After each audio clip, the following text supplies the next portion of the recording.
Hello mga ka-journey, for today's video kakain tayo mga ka-journey ng hipon hindi ang tawag dyan, sugpo na pala yan mga ka-journey.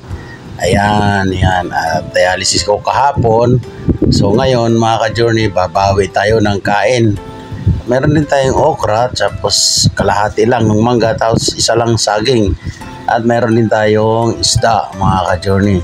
Ganun lang ang pagkain mga ka-journey. Pagkatapos ng dialysis, sa sunod na araw, bawi tayo sa pagkain para naman yung nawawalang mga ano tawag to? Mga minerals at saka vitamins na naalis sa dialysis, mapapalitan mga ka-journey kahit paano. Kailangan nating bumawi at talagang nadidrain talaga ang katawan ng isang pasyente mga ka-journey. At ayan, binuksan na natin ang hipon at may aligay. Naku po, sigurado ito hindi lang ata lakas ang makukuha natin dito, baka pati high blood mga ka-journey makukuha rin natin. Pero okay lang, hindi naman ganun araw-araw. Alternate naman ang ating kinakain na kailangan alternate. Huwag yung paulit-ulit yung sugpo ngayon na buttered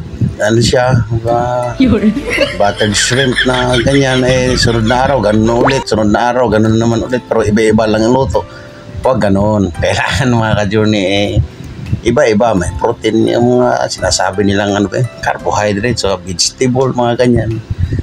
Kailangan alternate mga ka-journey ang ating kinakain. Lalo pagka dialysis patient ka, hindi naman yung kailangan araw-araw puro prito. Kailangan na sa pagkain natin at medyo maingat. Kailangan sa akin lang yung mga panlasa hindi mawawala sa ating sa ating lalamunan lalamunan baga.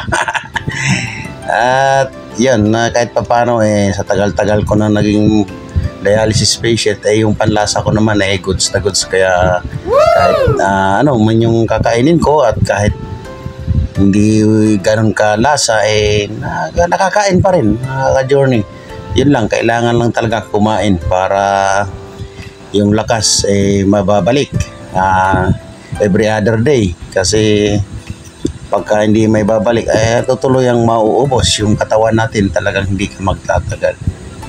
Kailangan lang naman na huwag ka lang sumuko talaga sa araw-araw, at kaya huwag ka lang panghinaan talaga ng loob para